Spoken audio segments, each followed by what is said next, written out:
ব্যবসা বা ভ্রমণ ভিসার আবেদনকারীদের কাছ থেকে $15,000 পর্যন্ত জামানতে নেওয়ার পরিকল্পনা করছে স্টেট ডিপার্টমেন্ট। প্রস্তাবিত এই পদক্ষেপ কার্যকর হলে অনেক দেশের নাগরিকদের জন্য আমেরিকায় প্রবেশ ব্যয়বহুল ও কঠিন হয়ে উঠতে পারে। ফেডারেল রেজিস্টারে প্রকাশ হতে যাওয়া নোটিশ অনুযায়ী স্টেট ডিপার্টমেন্ট 1 বছরের একটি পাইলট প্রোগ্রাম শুরু করতে যাচ্ছে।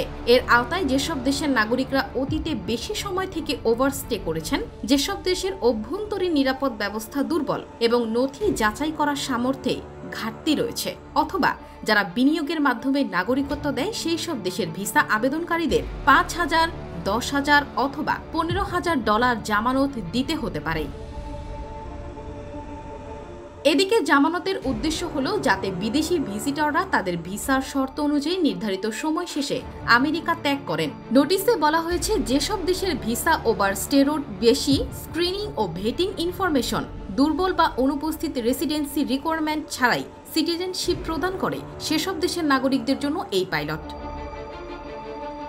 মূলত ইউরোপ, এশিয়া ও মধ্যপ্রাচ্যের 42টি দেশের নাগরিক এই ভিসা ওয়েবার প্রোগ্রামের আওতায় পড়েন। তাদের এই জামানতের আওতায় আনা হবে না। ব্যক্তিগত পরিস্থিতিতে ছাড়ের সুযোগ। যদিও এই নীতি কঠোর, তবে স্টেট ডিপার্টমেন্ট জানিয়েছে কারো ব্যক্তিগত পরিস্থিতি অনুযায়ী বন্ড মওকুফ করা যেতে পারে। এদিকে স্টেট ডিপার্টমেন্ট বলছে অতীতে এমন সিদ্ধান্তের পেছনে কোনো তথ্য বা বাস্তব ভিত্তিক অভিজ্ঞতা নেই। অভিবাস উন্নতিতে আরও কঠোরতা এই প্রস্তাব এসেছে এমন সময়ে যখন চাপ প্রশাসন ভিসা আবেদনকারীদের ওপর আরও কঠোর নিয়ম আরোপ করেছে। কিছুদিন আগেই ঘোষণা এসেছে অনেক ভিসা রিনিউয়াল অ্যাপ্লিকেন্টকে আবার ইন পার্সন ইন্টারভিউ দিতে হবে। সেই সঙ্গে ডাইভার্সিটি ভিসা লটারির জন্য প্রস্তাব এসেছে। আবেদনকারীদের অবশ্যই নিজ দেশের ভ্যালিড পাসপোর্ট থাকতে হবে। এসব নীতির উদ্দেশ্যে ভিসা সিস্টেমের অপব্যবহার বন্ধ করা ও এনফোর্সমেন্ট জোরদার করা। পরবর্তী ধাপকে নোটিশ চূড়ান্তভাবে কার্যকর হওয়ার আগে ও মুক্ত মতামত দেওয়ার জন্য নির্ধারিত সময় দেওয়া যেতে পারে, যেখানে সাধারণ মানুষ, আন্তর্জাতিক সংস্থা ও সরকারগুলো তাদের মতামত দিতে পারবে।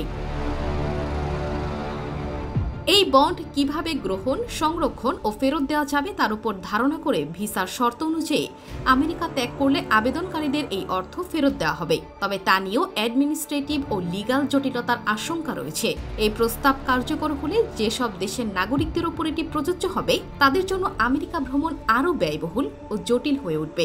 যদিও স্টেট ডিপার্টমেন্ট এটিকে একটি আইন কানুন মেনে চলার একটি প্রক্রিয়া হিসেবেই দেখছে, কিন্তু সমালোচকরা বলছেন এতে বৈধ ভ্রমণকারীরা নিরুৎসাহিত হবেন এবং এটি কূটনৈতিক সম্পর্কেও নেতিবাচক প্রভাব ফেলতে পারে।